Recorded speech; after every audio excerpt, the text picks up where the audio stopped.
The night was quiet in Callaway County, Montana. Sheriff Maria Reyes was 3 miles from town when the sky tore open, not all of it, just a strip, just enough to make the ground shake under her cruiser and send the coffee in her cup sloshing over onto her sleeve. She pulled off the dirt road and stepped out. The air was cold and smelled like pine and coming snow. It was October and the dark out. Here was the real kind. No orange glow on any horizon, no streetlights, just a ceiling of stars so thick it looked painted. Then one of those stars moved wrong. It dropped fast, then slowed, then dropped again like something fighting gravity and losing. It was big. She could tell that even from a distance. It left a line of orange fire across the sky, the way a match leaves a line across a dark room. Then it hit something. She heard the impact 2 seconds after she saw the flash, a deep, grinding boom that rolled across the valley floor and bounced off the mountains. Maria was already back in the cruiser. She called it in. Dispatch said they already had calls. Meteorite.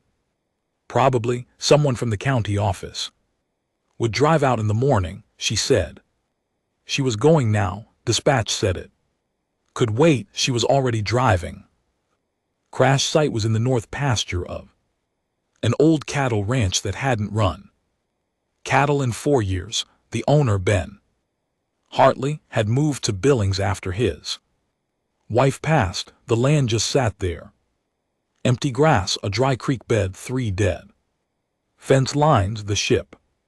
And Maria knew the second she saw it that it was a ship, not a rock, not a plane, not anything. With a simple explanation, had come down at an angle and plowed a trench through the pasture about 120 yards long. It had stopped against a low ridge. Steam or smoke was rising off it. In 3 places, it was roughly oval, dark gray, and about the size of a large house. The hull had deep scoring on one side, the kind of damage that looked like it had been made by something deliberate, not impact damage from entry. Something had been shooting at it. She sat in the cruiser for a full minute. She was not a woman who scared easily. 18 years in law enforcement, 2 tour in the army before that, a childhood in a house where scared got you nowhere. But she sat in that cruiser for a full minute, engine running, hand on the radio. Then she got out. Smell was strange, not bad, just foreign, like metal and something faintly sweet, the way certain flowers smell when they start to die. She walked toward the ship with her flashlight in one hand and her other hand resting near her sidearm, not on it, near it. The trench the ship had dug was soft earth and torn grass. She walked alongside it. Up close, the hole was covered in markings she couldn't read. They looked etched, not painted, deep lines and patterns that her brain kept trying to make into letters and kept failing.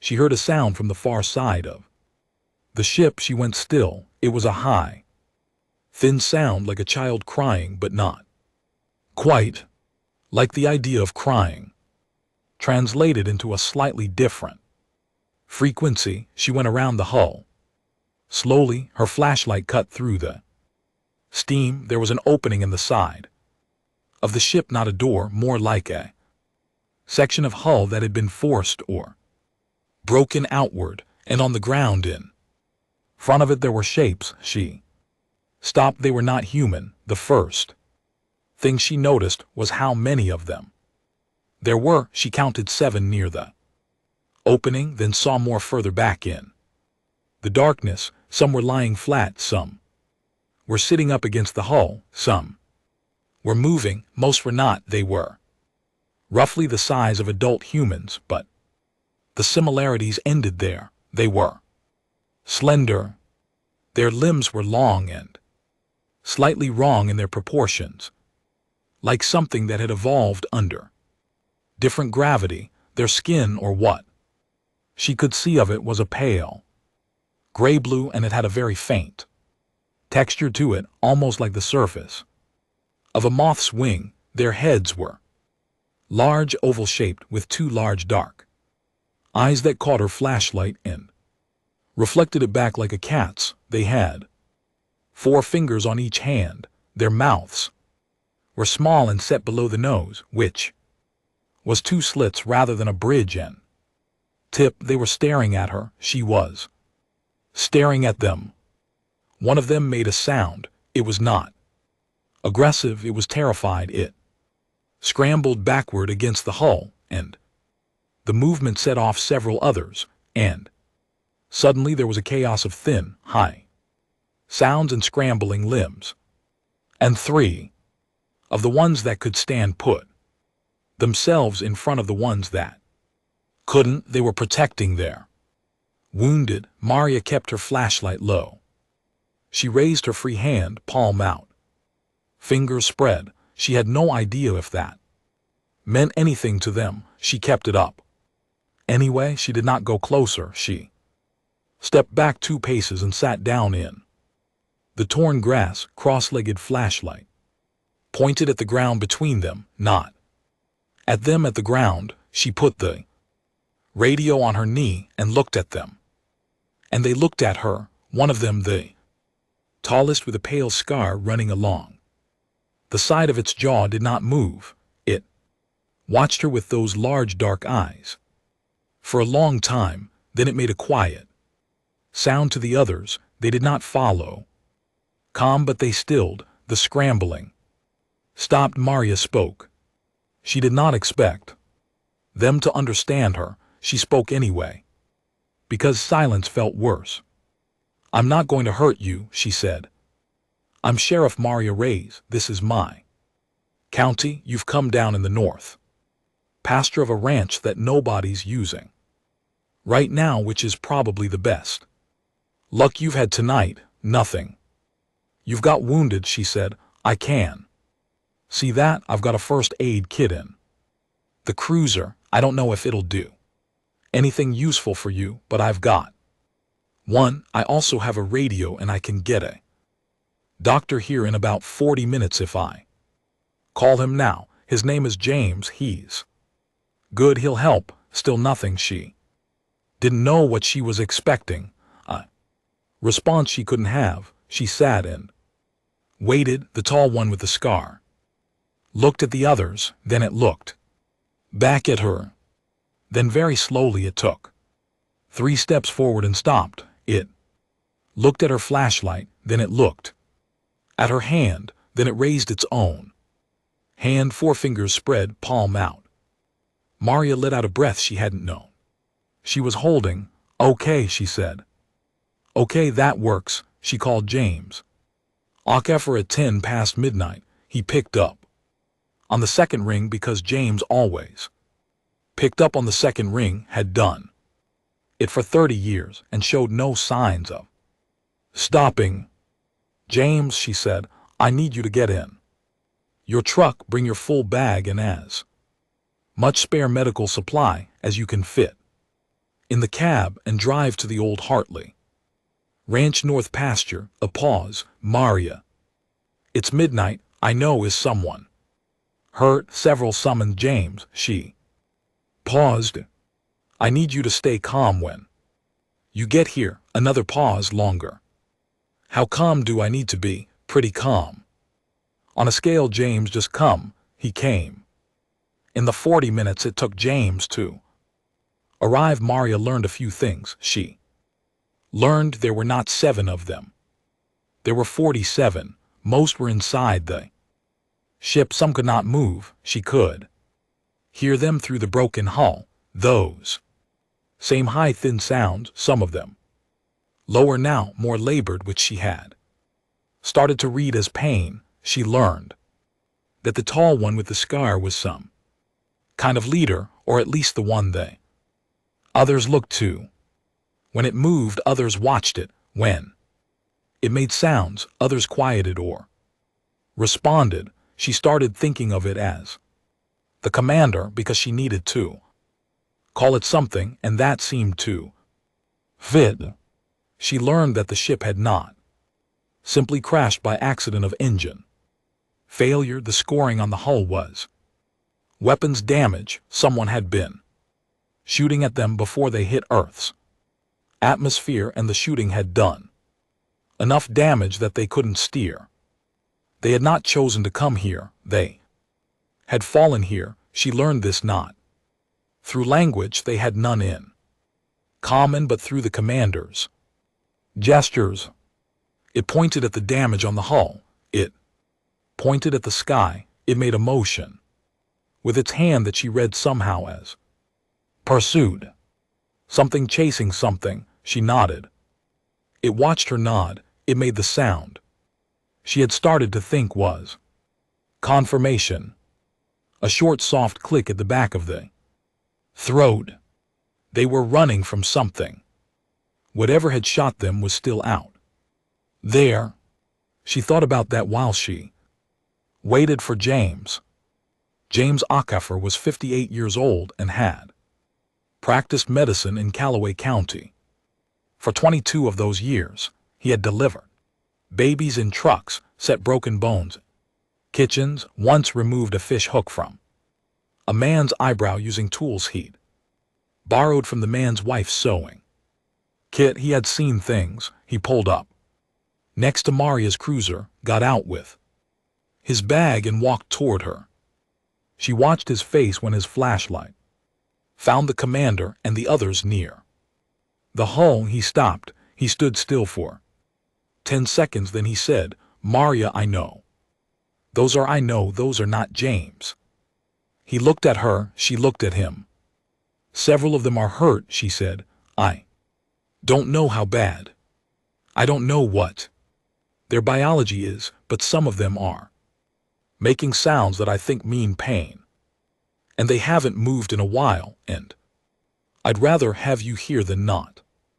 James looked back at the ship, at the commander, at the ones lying near the hull who were not moving. He breathed out. "Right," he said. He walked forward. James approached the commander slowly, with his hands visible and his bag low.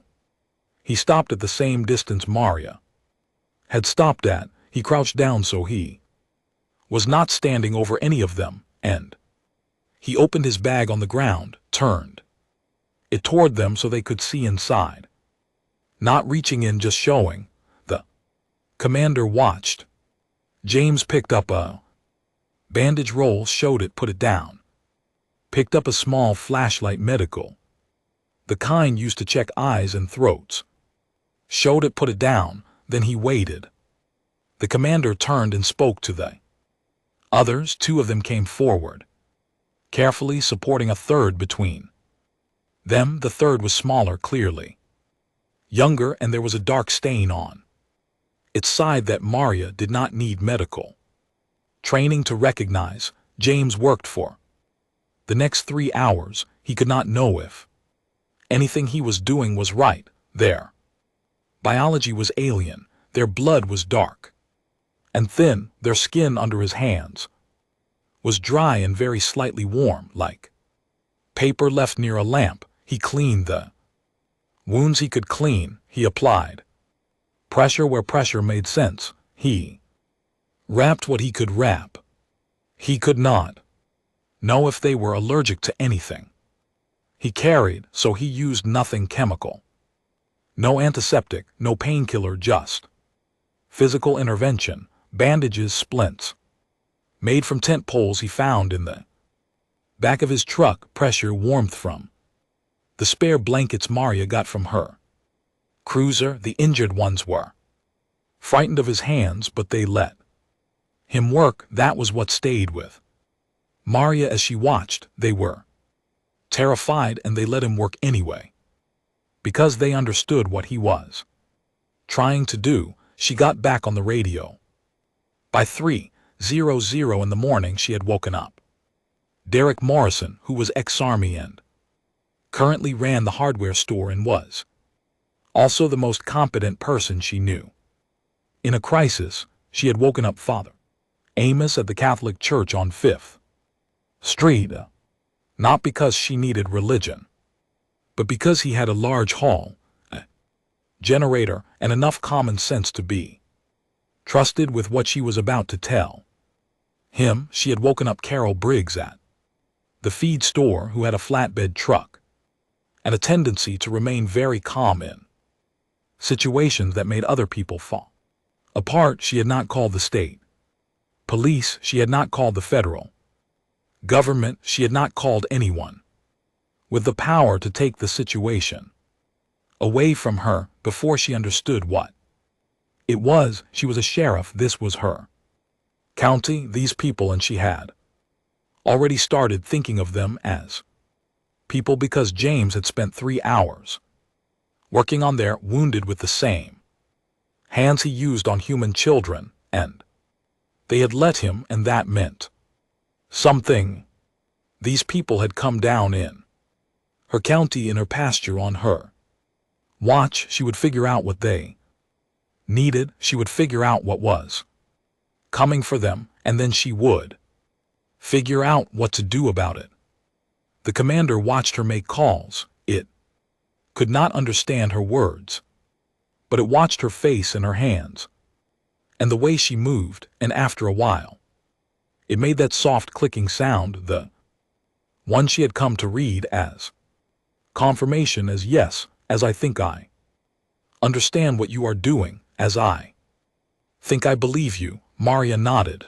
The night was still cold. The stars were still thick above the valley. Somewhere up there, past the atmosphere, past the silent, something was looking for these 47 frightened people who had fallen out of the sky into her county. She looked up at the stars for a long moment, then she went back to work. Dawn came gray and cold over the Hartley pasture. By the time the sun cleared the mountains to the east, there were 11 humans at the crash site and 47 aliens, and the situation had moved well past the point where Maria could pretend it was manageable. Derek Morrison had arrived at 4:00 in the morning with his truck, 3 hunting rifles he kept in the cab, and a thermos of black coffee. He had taken one long look at the ship, at the commander standing near the hull, at James wrapping something that passed for a splint around the lower limb of a small Velkin, who had not taken its eyes off him the entire time. And then Derek had poured himself a cup of coffee and said, "Okay, what do you need?" That was Derek. 22 years of army had turned him into a man who processed shock quickly and moved straight to function. Maria had always appreciated that about him. Father Amos had come with blankets and 2 large kettles of hot water, which turned out to be more useful than anything else because the night had been cold and several of the Velkin who were not injured were shivering. He had distributed the blankets without being asked, moving slowly, holding each one out by the corners so the gesture was clear. The Velkin who took them held them for a long moment before pulling them close, like they were not sure the offer was real. Carol Briggs had brought her flatbed and a portable generator, and for reasons she had not explained, 4 dozen cans of peaches and a bag of rice. "I didn't know what they ate," she said, which was practical thinking. Maria had told her to hold off on offering the food until they knew more.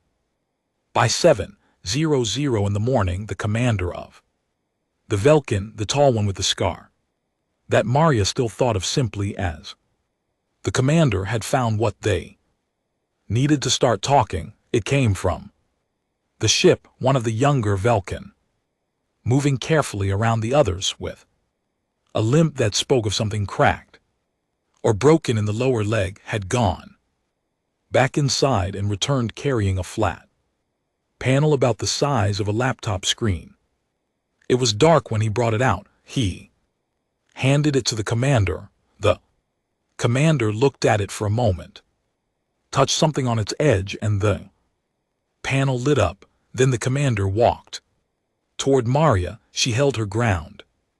Derek, behind her, shifted his weight but did not reach for anything. She trusted him to read the situation the way she was reading it, which was, this is not a threat, this is a tool, this is an offer. The commander stopped 3FT from her and held the panel between them.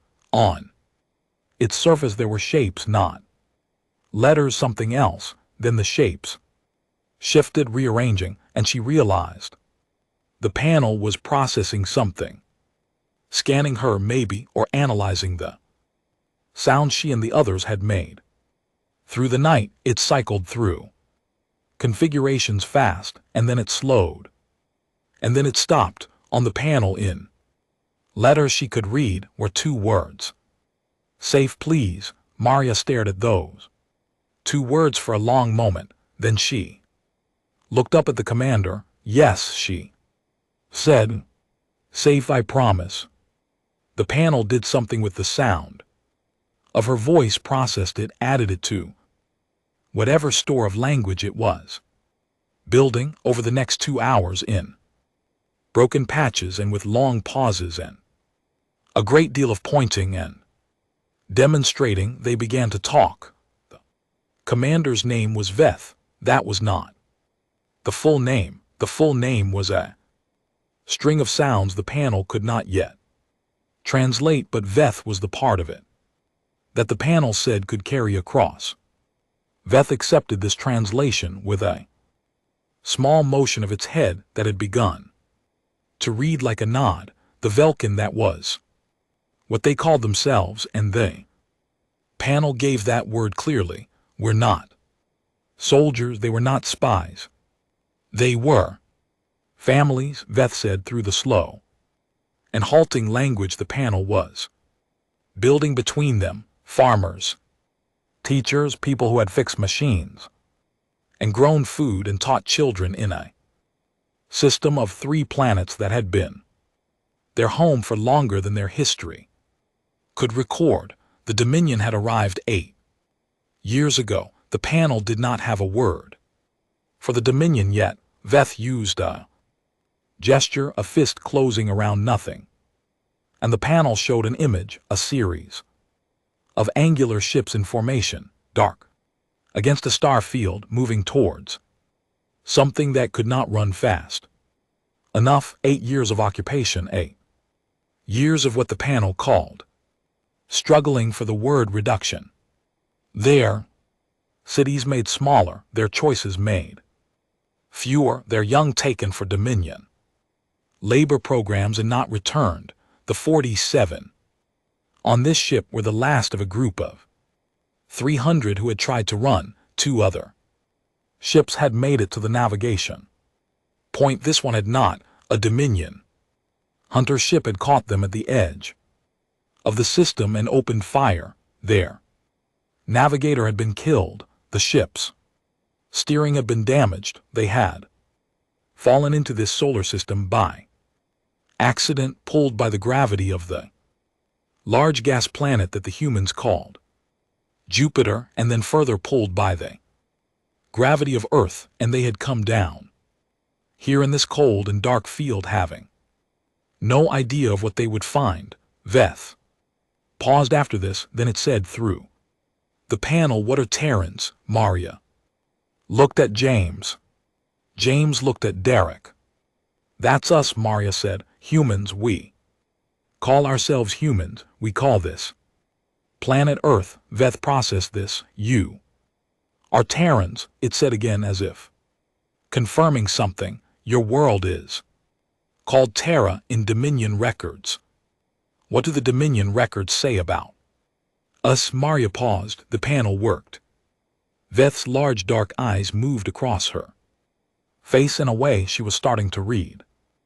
As careful thought, primitive, Veth said. Pre-contact, not relevant. Maria nodded slowly. And how long do we have? before the Dominion hunter ship gets here. Veth looked at the sky, then at her. Perhaps 2 of your days, perhaps less. By noon the federal government had arrived, not the full weight of it. Not yet, but enough. A black SUV and 2 sedans, 4 men in suits and 2 in Air Force uniforms coming up the dirt road from the highway with dust behind them.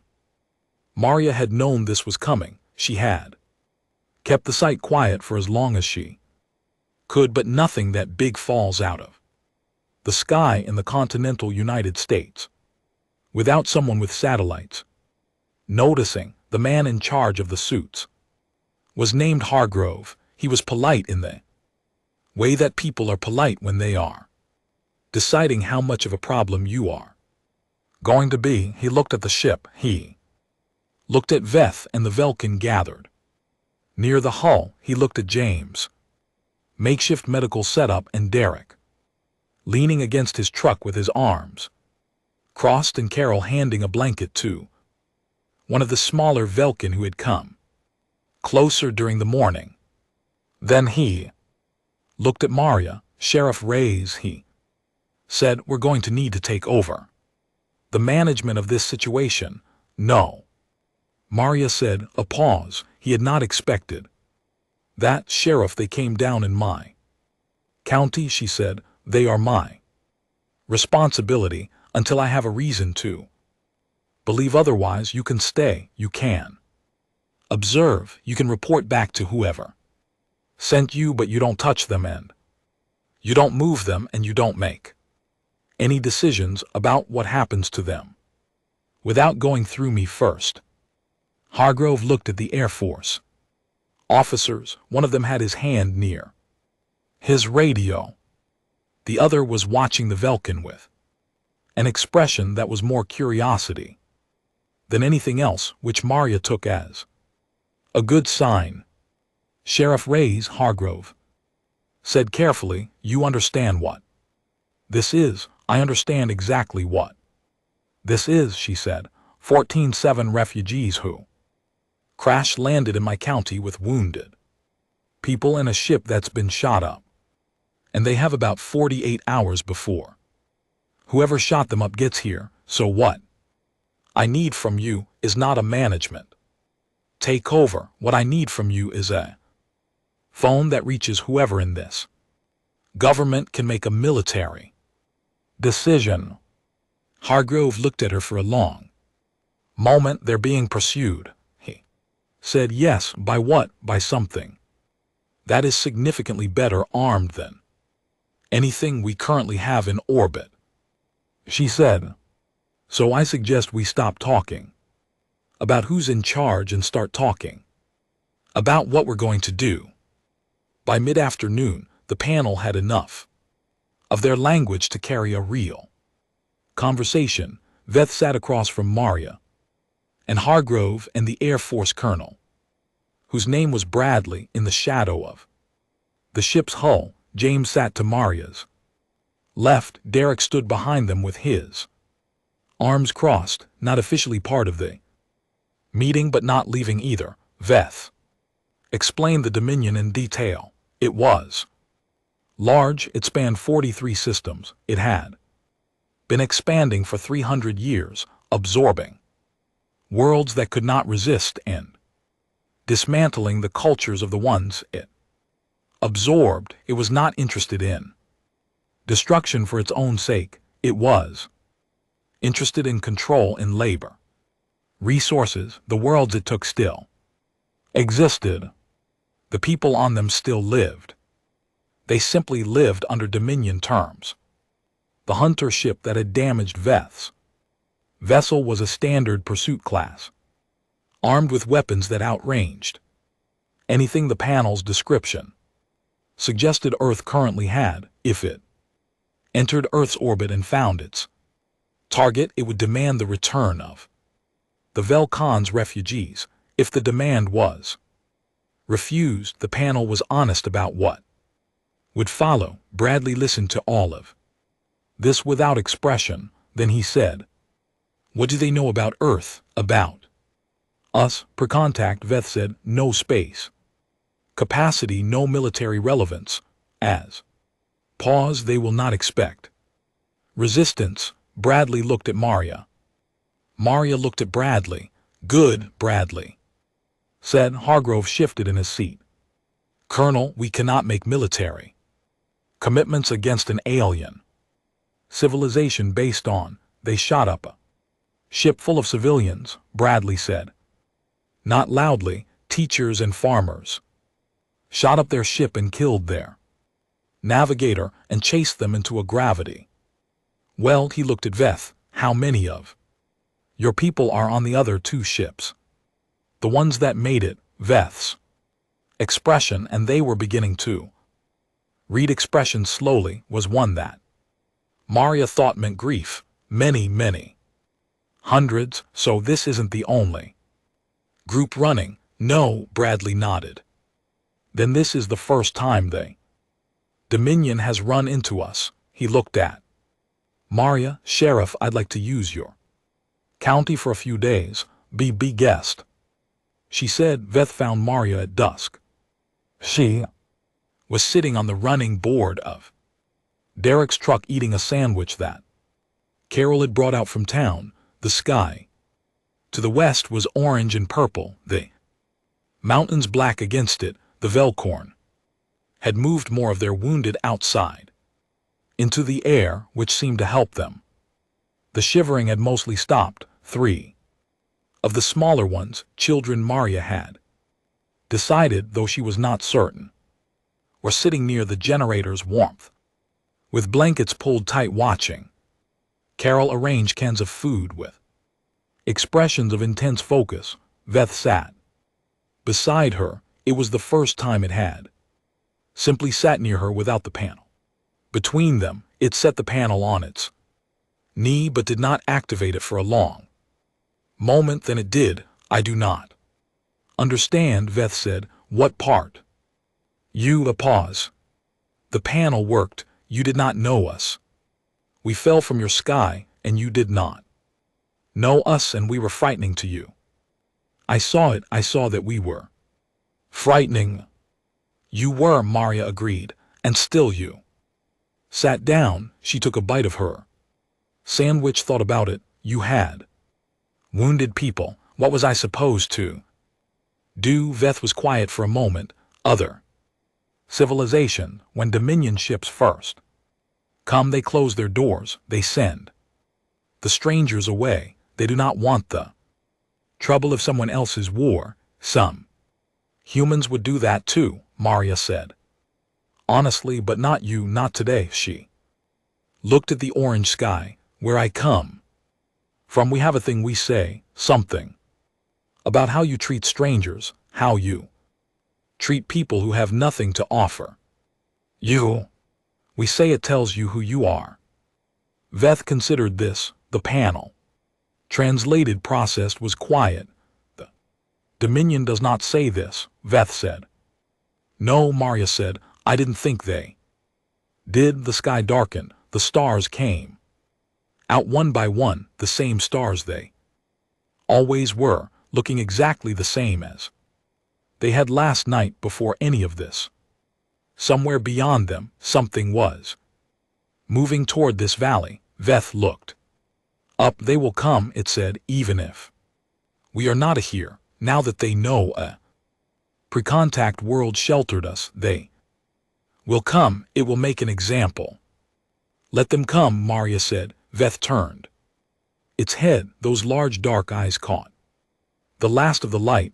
You understand the size of what is coming. Maria finished her sandwich, crumpled the wrapper, put it in her jacket pocket. Veth, she said, we've been at war with each other on this planet for about 10,000 years. We are very, very good at it. She stood. Get some rest.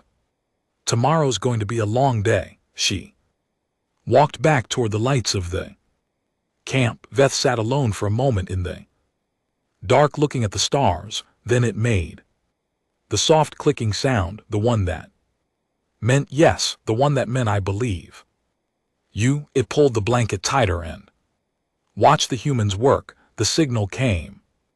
At 3:47 in the morning, 31 hours after the crash, it came in on every radio frequency simultaneously. Every satellite dish on the planet picked it up. Every telescope array pointed at the outer solar system saw the source at the same moment. A ship that had dropped out of faster than light travel somewhere beyond the orbit of Saturn, dark gray against the black, angular, the way that things built for violence tend to be. Angular, with no wasted curves and no unnecessary beauty. It was broadcasting on all frequencies because it did not know which ones Earth used. It was not being considerate, it was being thorough. The signal was a language none of them knew, but the Vulcan knew it. Veth was awake when the panel began to vibrate with incoming data, and it woke the others, and the camp on the Hartley pasture went from sleeping to standing in under 2 minutes. Maria got the call from Bradley at 4:00 in the morning. She was already walking toward the ship when her phone rang. "It's here," Bradley said. "I know," she said. "Give me 5 minutes with Veth, face in."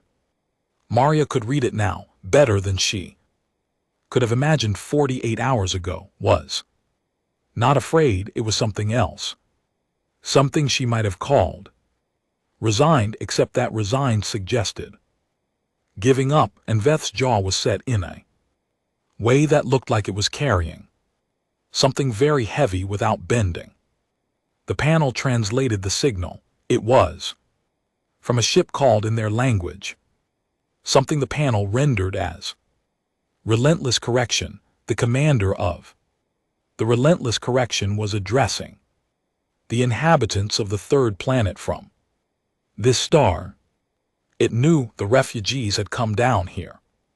It had tracked the energy signature of the crash. It was giving the inhabitants of this world 12 hours to surrender the 47 fugitives to Dominion custody.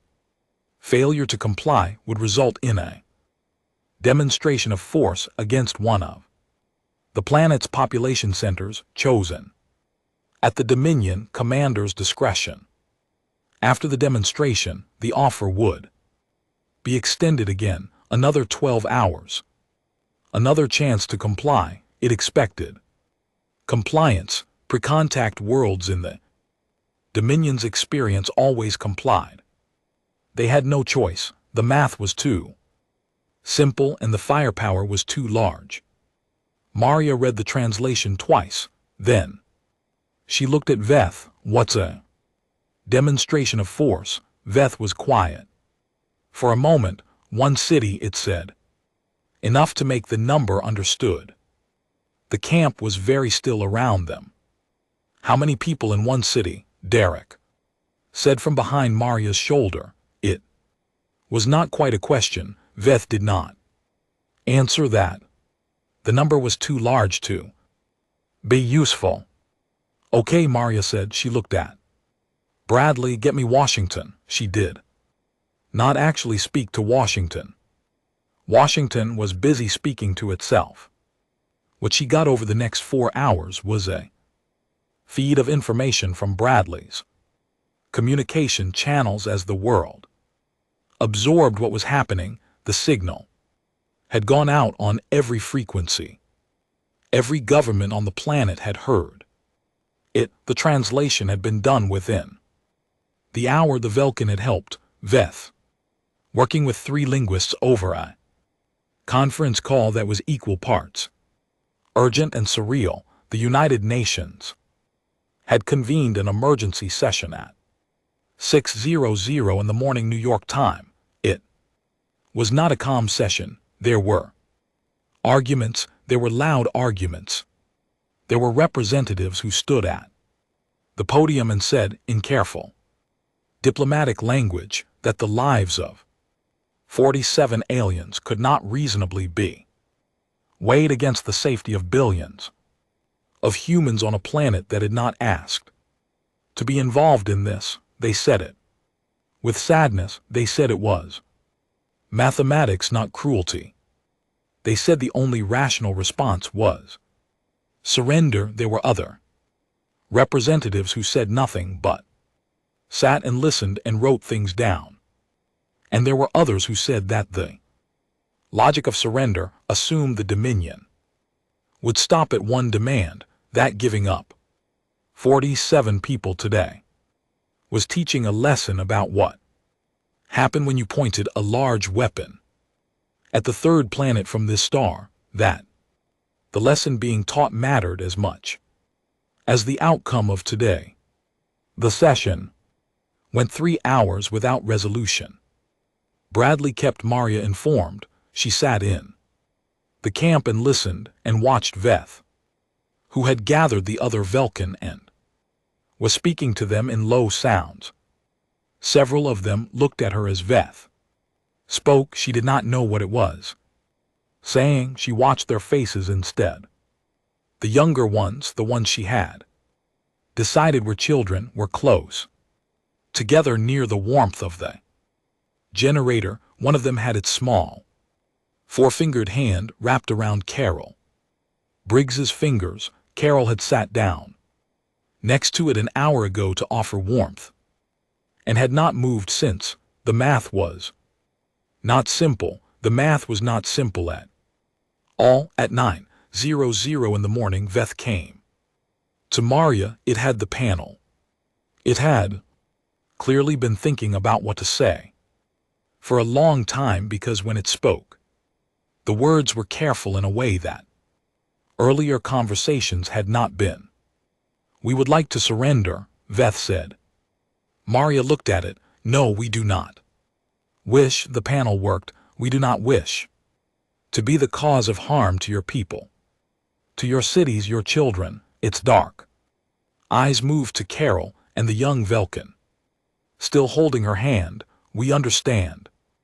The mathematics, it is the same mathematics that has followed us for 8 years. One community can be asked to accept loss for the safety of many. We have been told this many times.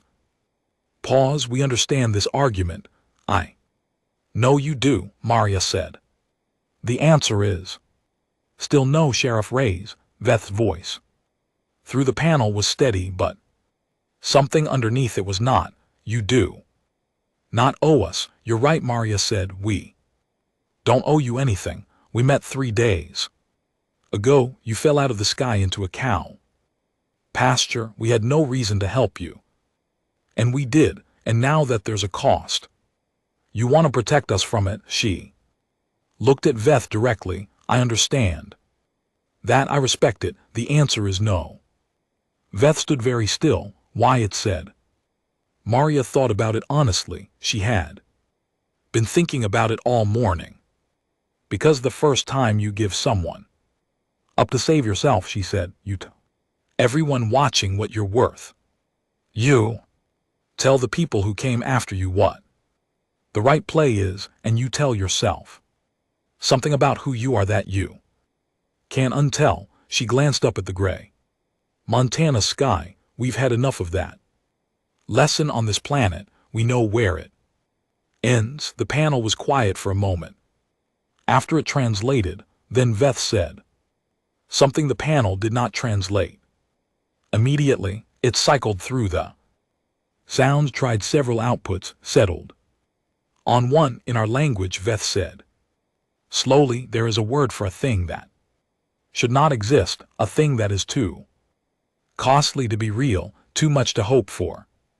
It paused. We use this word for stories.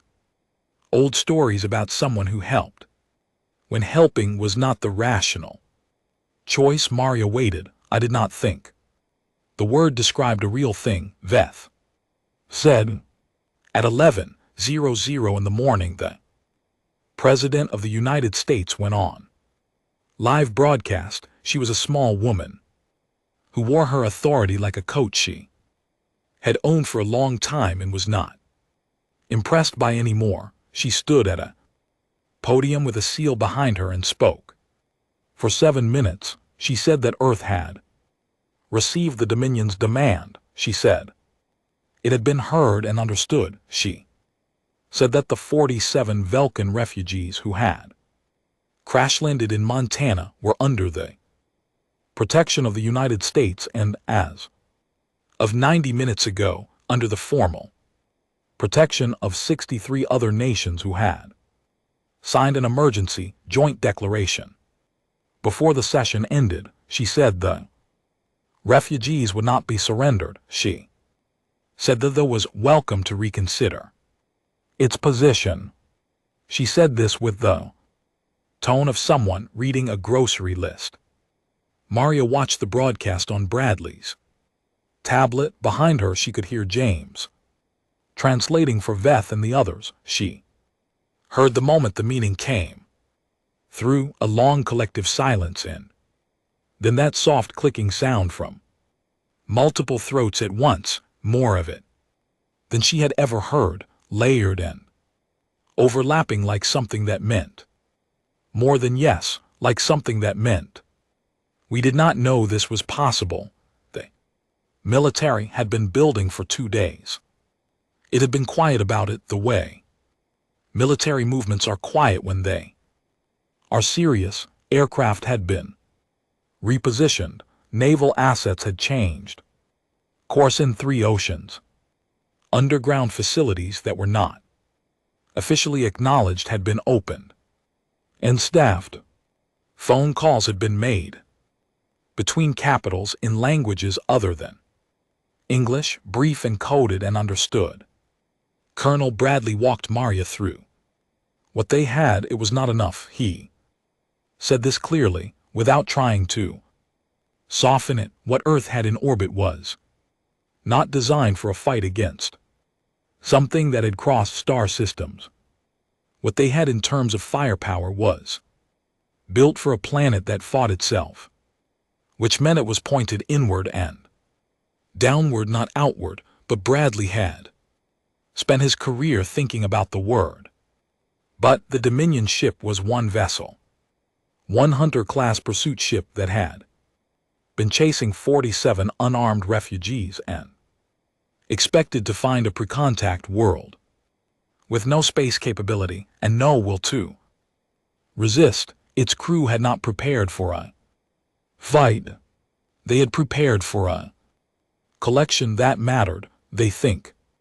This is a formality, Bradley said. They've done this before, pre-contact. World, big weapon, simple demand done.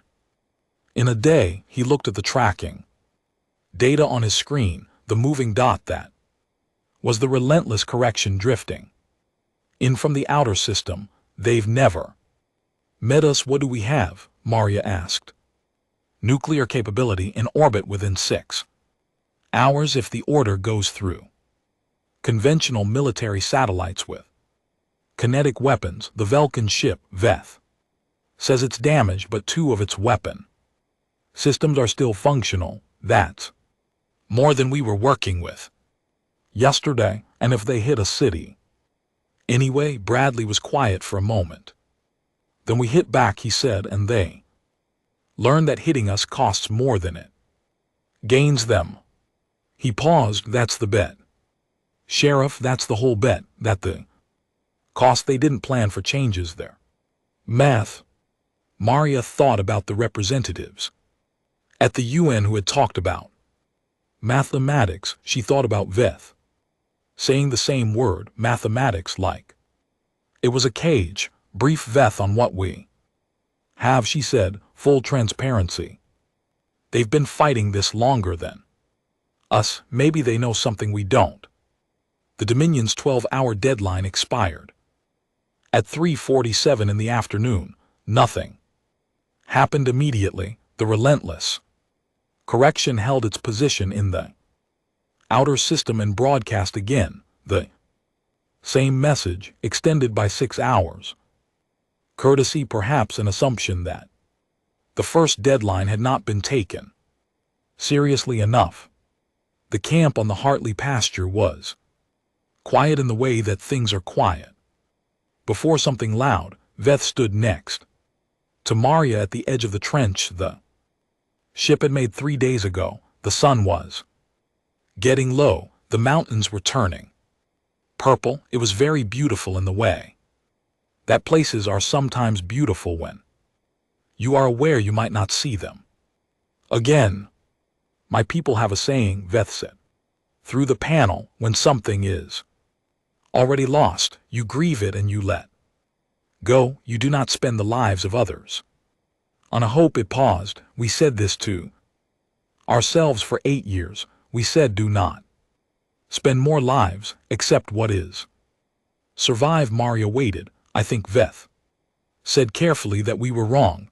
I think surviving and being alive are not the same thing. The sun touched the top of the mountains. Somewhere above the darkening sky, the relentless correction was moving closer. Maria looked up. She thought about 10,000 years of human history, all of it loud and bloody and wasteful and sometimes luminous. She thought about every time something large had looked at something small and expected it to fold. She thought about how often it had been right. She thought about the times it had not. Get some rest, Vet, she said. Tomorrow we show them what pre-contact looks like up close. She walked back into the light of the camp where James was checking a patient, and Carol was helping a small Velkin child figure out the mechanics of a zip-up blanket, and Derek was cleaning a rifle he knew would be nearly useless, and doing it anyway because doing something was better than doing nothing. The stars came out. The clock ran down. Earth waited. The second deadline expired at 9:47 in the evening.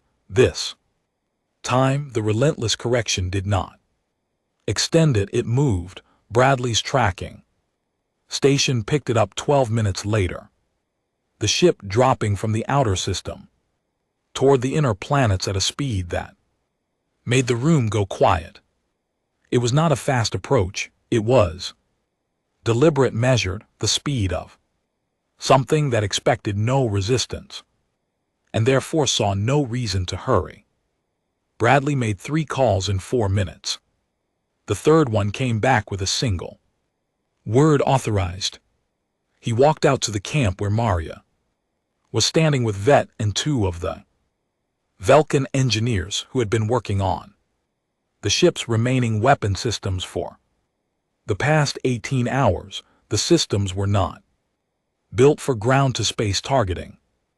They had been designed to fire from a ship in motion at another ship in motion, adapting them to fire from a crash-landed hull on the surface of a planet with different gravity than their home system at a target moving through the upper atmosphere had required a kind of improvised engineering that made James wince every time he walked past.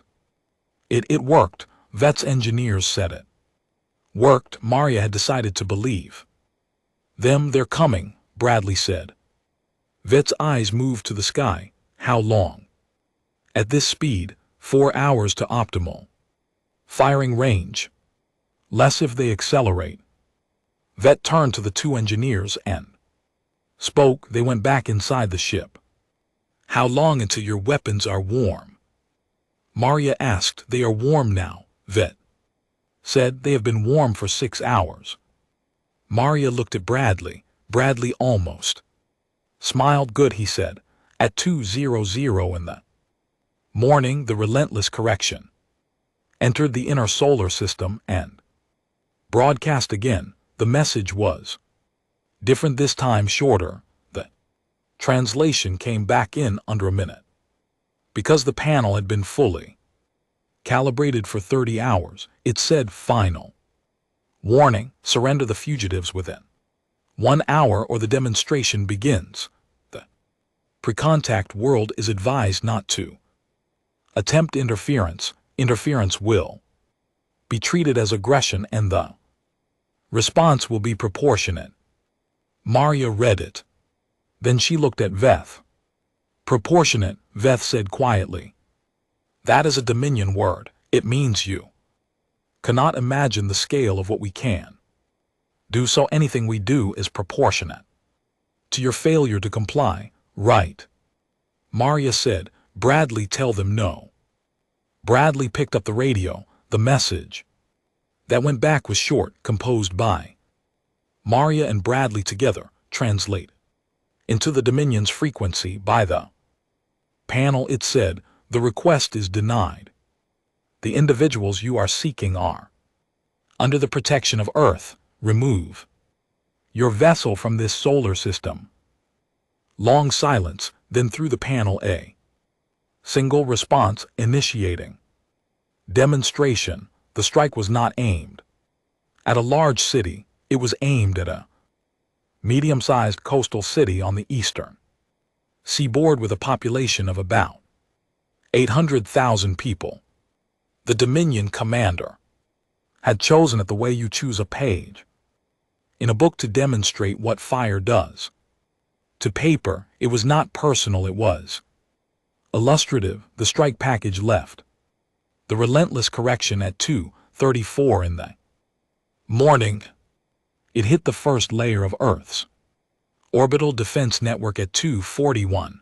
What the Dominion commander had not known, could not have known, given that this world was listed as pre-contact and therefore unmonitored in any serious way, was that the orbital defense layer had been fully activated and loaded for 40 hours. What had been designed to intercept ballistic missiles between human nations had been reprogrammed and repositioned and aimed at the sky instead of at each other. It was a patchwork. It was incomplete.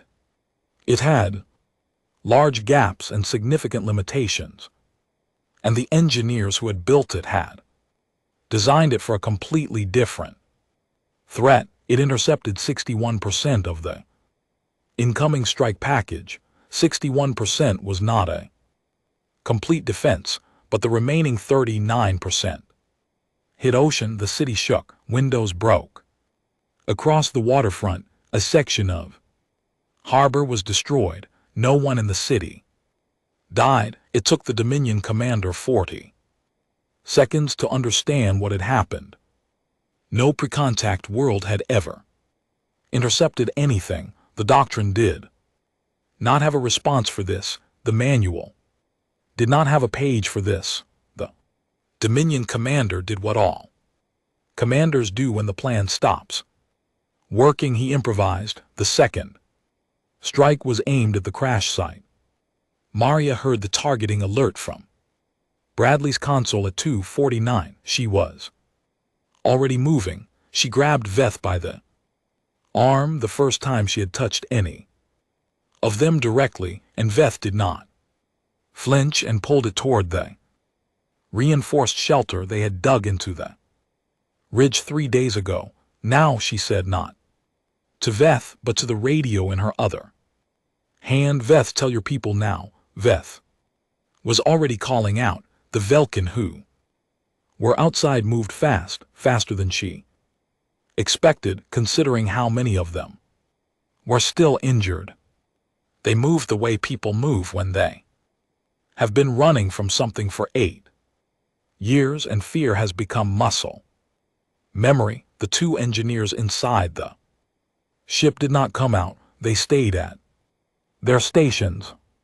The strike came down in a column of white light that made the whole valley bright as noon for 3 seconds. It hit the ridge 40 m to the north of the ship. The ground jumped. The shelter shook. Maria hit the wall with her shoulder hard enough to leave a bruise she would not notice for 2 days. Then Veth's engineers fired back. The sound was not like any weapon sound Maria had heard. It was not an explosion. It was a deep pulse, like the lowest note on an instrument that did not exist, felt more in the chest than the ears. The ship's hull vibrated. Lights in the camp flickered. She got to the opening of the shelter in time to see the second pulse leave the hull. The Tracking screen showed it climbing fast. Faster than the first. The Dominion ship was visible now, not to the naked eye, but on the screen, a moving mark against the scatter of stars. Both pulses were closing on it. Bradley was at his console. His face was lit by the screen's light. Direct hit on the first, he said. Second is he stopped. Second hit there, he leaned forward. They're changing course. The Dominion commander's name was Kale. Sure, he had commanded 3 collection operations before this one. Each had been simple. Each had followed the same pattern. Each had confirmed what Dominion military doctrine had always said. Pre-contact worlds were not threats, they were resources. They were waiting rooms. He was looking at his damage reports and struggling to recognize the situation they described. His forward weapon array had taken a hit from something that should not exist on this planet. The hit had not been critical. The relentless correction was heavily armored, but the energy signature was Vulcan in design, and the accuracy was not the accuracy of a damaged crash-landed ship fired by desperate refugees. It was coordinated. It was targeted. It had been fired the moment his own strike landed, which meant someone on that planet had been watching and ready, and had used the cover of his own assault to return fire. He had also just been informed that his first strike package had been 61% intercepted by a pre-contact world. He sat with that information for a long moment. Then he pulled the relentless correction back to higher orbit. Outside, the Vulcan weapons demonstrated range, and he opened a channel to the planet's surface. The message came through at 3:15 in the morning. You have damaged a Dominion vessel. This constitutes an act of war under interstellar convention. The consequences of this action extend beyond the current situation. You are advised to consider your position carefully. Maria read it. Bradley read it beside her. He's stalling. Bradley said he scared. Maria said, same thing. She wrote the response herself. The panel translated it. You fired on a populated planet. You attempted to kill civilians. We responded. If you consider that an act of war, you are welcome to continue the engagement. We are still here. The people you came for are still here. We are waiting. Silence for 11 minutes. Then this is not finished. Maria wrote back, no, it isn't. Leave our solar system and it will be finished. For today, stay and find out what pre-contact means up close. Bradley was hit during the third exchange. The Dominion had shifted to a longer range weapon, something that could reach the surface from a higher orbit, something slower but harder to intercept. It came down at 3:40. It hit the edge of the camp. Bradley was outside at his console. When it hit, he had refused to move into the shelter because he needed line of sight to the communication array. The blast threw him 12 FT. James was on him. In under a minute, Maria was there too. Bradley was conscious, which was good. He was bleeding from the head, and his left arm was at an angle that it was not designed to be at, which was bad. He was also still trying to read his console screen while lying on his back, which was very Bradley. I'm fine, he said. You are not fine, James said. The ship is fine, Maria said. Veth's people got one more hit on the relentless correction. It's pulling back. Again, Bradley let James work on his arm. His face was tight with pain, but his voice was level. They're testing range. Every time we hit them, they pull back and find a new distance. There. Looking for somewhere we can't reach. Can we reach them anywhere they go? In this system, maybe, depends on what. Veth's engineers have left. He looked at her, and our nuclear platforms are in position. Maria looked at Veth, who had come to stand at the edge of the light. If we escalate to nuclear, she said. What does that tell them? Veth is. For a moment, that you are willing to destroy yourselves to resist them. Pause. No pre-contact world has done this, no world at all in my lifetime. Its dark eyes were steady. It will confuse them. Good, Maria said. I want them confused. The exchange went on for 2 more hours, 3 more strikes from the Dominion, 2 more from the Vulcan.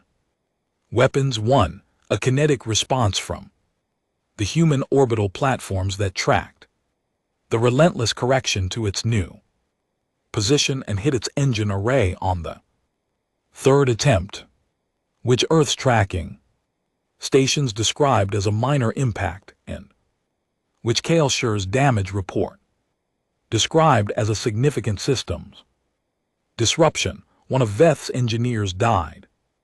At 4:20, her name through the panel translated to something close to steady hand, which was what her people called her because of how she worked. She died at her post inside the ship, killed by strike that punched through the already damaged hull. Veth received the news. Standing next to Maria, it made no sound. It stood straight and closed its eyes for 3 seconds and then opened them again. Maria did not say anything because there was nothing to say. At 5:00 in the morning, as the sky began to go from black to dark blue in the east, the relentless correction stopped firing.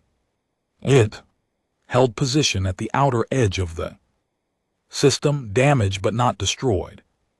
Silent, Bradley, his arm splinted and his head bandaged and his voice still completely level, read the tracking data from his console on the ground. It's not leaving, he said, but it stopped. Maria looked at the sky. The stars were fading. In the growing light, it's reporting back. Veth said, Kaelsher is telling his commanders what he found. And what did he find? Derek asked. He had not slept. None of them had. He was sitting on the running board of his truck with an empty coffee cup and a rifle he had never fired and never would fire at a target in orbit, and he looked at Veth with very tired and very steady eyes. Veth looked around the camp, at the Vulcan sheltering near the ship, at James working on Bradley, at Carol sitting in the dirt beside the small Vulcan child, both of them asleep now. The child curled close to the warmth of a human it had known for 3 days. He found, Veth said slowly, that this world does not behave like the others. The sun broke over the mountains. It was cold and bright, and everything was still. Standing for now, the relentless correction was silent for 9 hours. 9 hours of the Dominion ship sitting at the edge of the solar system like a splinter that had not decided whether to go deeper or work itself out. 9 hours of Earth's tracking stations watching it, updating its position every 30 seconds. Reporting, still there, still there, still there. The camp on the Hartley pasture did not rest. Bradley's arm had been set. He had refused morphine because he wanted to stay alert, a decision James called professionally irresponsible and personally unsurprising. The Vulcan wounded had made it through the night. 3 of the most critical ones had stabilized in a way that James credited less to his own work and more to something resilient in their biology. They healed faster than humans, knitting tissue together in hours that would have taken human bodies days. Carol had slept for 3 hours on the seat of her truck, Derek had not slept at all and showed no outward sign of this except that he had gone very quiet, which for Derek meant he was conserving himself the way a coal fire burns low and steady when it has a long night ahead. Veth had not left the ship. Maria understood this. Steady hand was still inside. The other engineers had covered her with a cloth from the ship. Stores dark and close woven, and Veth had sat with her for 2 hours before returning to the weapon controls. There was no ritual Maria could offer for that, no comfort that crossed the distance of species and stars. She had brought Veth coffee without being asked, set it near the panel, and left without speaking. The coffee was alien to Veth entirely. It had looked at it for a long time and then carefully taken a small sip and made an expression that Maria could not read at all. Then it had taken another sip. She took that as something good. The new message arrived at 2:00 the afternoon. It was not from Kale. Sure. The voice signature on the broadcast was different, lower, with a formality in the cadence that the panel flagged immediately as high rank. Address. Someone above Kale Shore had taken over the channel, someone with the kind of authority that did not speak to pre-contact worlds as a rule and was making an exception. The message was long. The panel worked through it in pieces. It acknowledged that the initial operation had encountered unexpected resistance. It did not use the word failure. It framed the situation as a misunderstanding, which was the diplomatic word for we did not plan for this and we need a way out that costs us as the least. It offered terms. The Dominion would withdraw the relentless correction from Earth's solar system. Earth would agree to a formal neutrality arrangement, a documented position of non-involvement in Dominion matters. The 47 Velkin currently on the planet would be returned to Dominion custody peacefully, and the incident would be recorded as a navigation error followed by successful resolution. Successful resolution. Maria read the translation twice, then she picked up the panel and wrote the response herself, word by word, with Veth watching. The 47 individuals in our care are not part of a negotiation. They came to this planet under duress. They are staying. If you want to discuss the terms under which your vessel leaves this solar system, we are willing to talk. The Velkin are not on the table. She sent it. Bradley read it over her shoulder. He did not comment. He had stopped trying to moderate her messages 4 hours ago. The reply from Dominion High Command took 40 minutes. In those 40 minutes, 3 things happened that Maria did not know about until later. The first was that the 2 Velkin ships that had successfully reached the sanctuary system, carrying hundreds of refugees who had spent the past 4 days believing Veth's ship was destroyed, received a transmission. It had been picked up and relayed by a network of monitoring stations that certain species maintained throughout Dominion space, listening for exactly the kind of signals that were not supposed to exist. The transmission described what had happened at the 3rd planet of a small star system in a region the Dominion had classified as empty and irrelevant. It described a pre-contact world that had intercepted a Dominion strike package, that it returned fire, that it damaged a Hunter-class vessel that had refused every offer and every threat and was still standing on the sanctuary ship. The Velkin who heard the transmission did not speak for a long time. Then one of them said, "Terrans, The second thing that happened was that 17 other species who maintained monitoring networks in Dominion space received the same transmission or pieces of it, or summaries passed through intermediaries. Most of these species had been under Dominion control for decades, several had been under it for over a century. All of them had at some point run the same mathematics that Veth had run. Weigh the cost of resistance, find the number too large, accept the terms of survival. All of them heard what a pre-contact world had done. They did not speak about it openly. They were not yet ready for that, but they heard it. Third thing was that Kale Shore, sitting aboard the damaged Relentless Correction at the edge of a solar system he had entered expecting to spend less than a day in, filed his formal damage report and his incident report and his request for withdrawal authorization, and in the section that asked for the primary reason combat effectiveness had been compromised, he wrote 4 words. Target world fought back. The reply from Dominion High Command was short. It was the shortest message they had sent. The fugitives are the property of the Dominion. This matter is not concluded. Maria read it. That's not a no. Bradley said. He was sitting up now, his splinted arm resting on his knee, studying the words on the panel. It's not a yes either, Maria said. It's a retreat with a face still on it.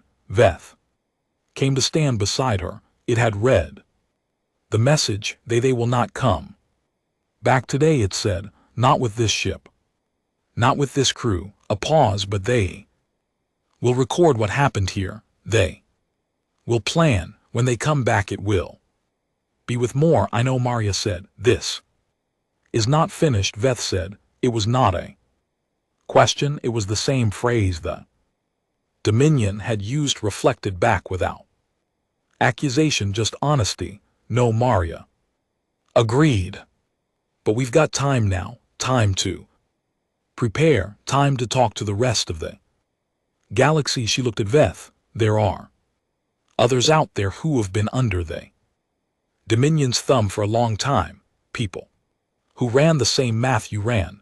We're going to need to find them. Veth was quiet for a moment. You are thinking very far ahead. That's the job, Maria said. At 3:22 in the afternoon, Earth's tracking stations reported that the Relentless Correction had changed course. It was moving out the room where Bradley had set up his monitoring station went very still. People stopped talking. The only sound was the quiet feedback of the tracking equipment, and outside, the wind moving through the dry grass of the Hartley pasture. The Dominion ship cleared the outer planets and did not slow. It kept going. At 4:47, it jumped to faster than light travel and vanished from every screen. Simultaneously, the tracking room made a sound, then not a cheer exactly. It was too tired for a cheer, too aware of what had been paid for the day's outcome. It was more like a long breath that a great many people had been holding for a very long time. Finally released, the world took the next process. What had happened?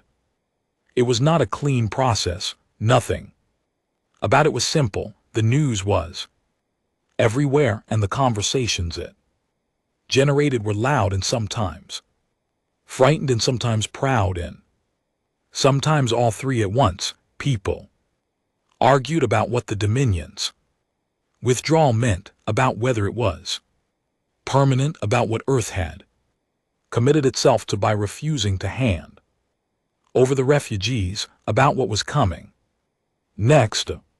There were people who were angry. There were people who thought Maria Reyes and Colonel Bradley had made a decision on behalf of the whole planet that the whole planet had not agreed to. There were people who made very reasonable arguments about the risks of galactic conflict that Earth was not prepared for. There were also people who drove to the edge of the Hartley Ranch and stood at the fence line and looked at the ship in the north pasture and said nothing at all, just looked the way people look at things.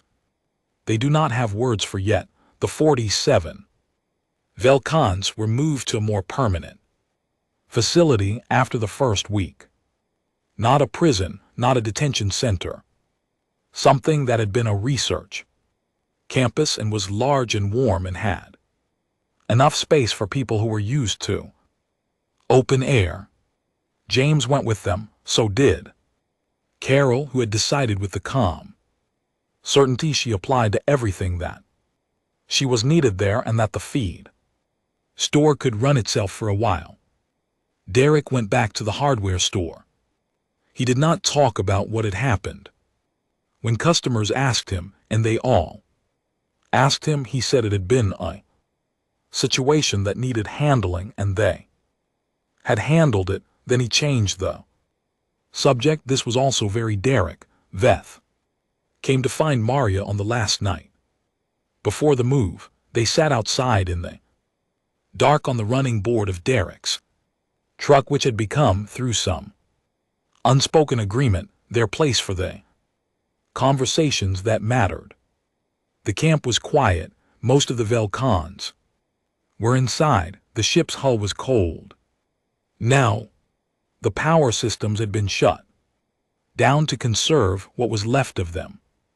Veth carried the panel, but it did not turn it on immediately. They sat in the dark for a while. Above them the stars were thick and clear. Maria had started looking at them differently in the past week, not as something beautiful and far away, as something closer, as neighbors, some of whom she had not met yet, some of whom were in trouble, all of whom were now aware that this small blue planet existed and had opinions. I want to tell you something, Veth said, and activated the panel. Okay, Maria said. That word I told you about, the word for a thing too costly to be real. Veth looked at the panel, then at her. In our language, it is not one word, it is a phrase.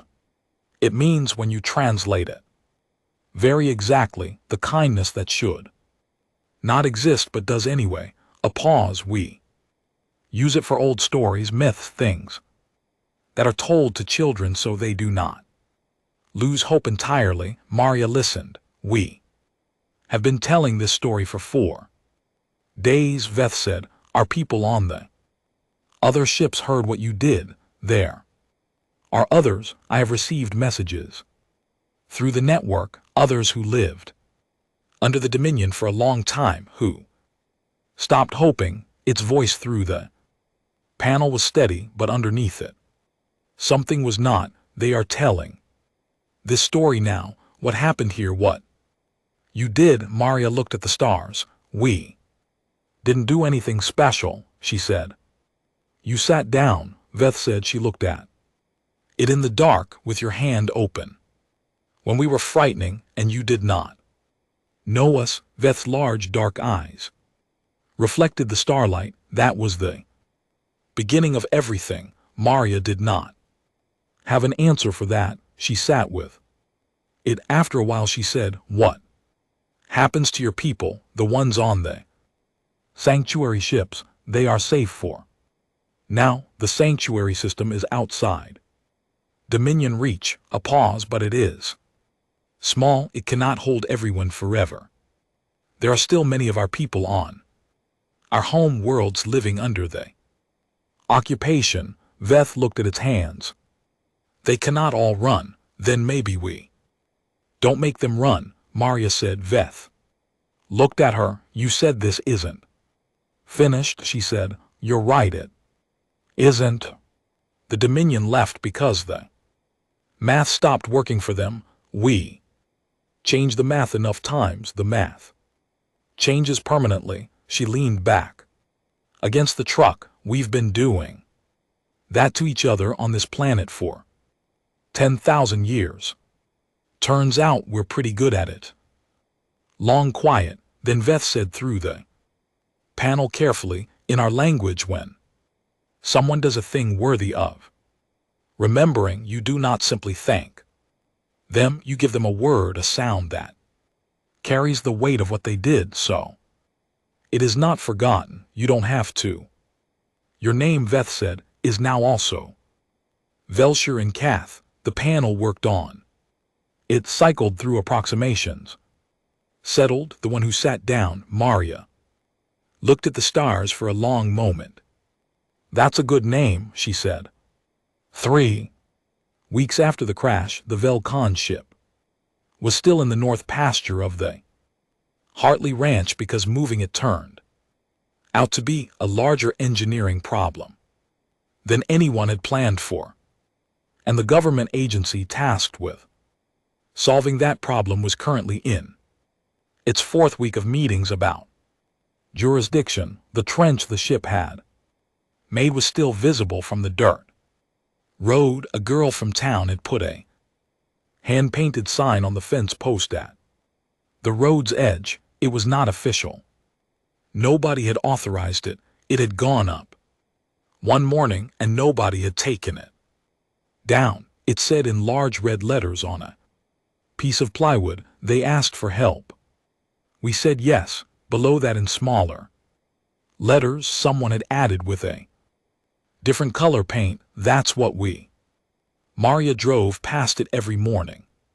She never stopped. She did not need to. She just looked at it as she passed, the way you look at a thing that says something true, and kept going. There was a great deal of work left to do. She went and did it.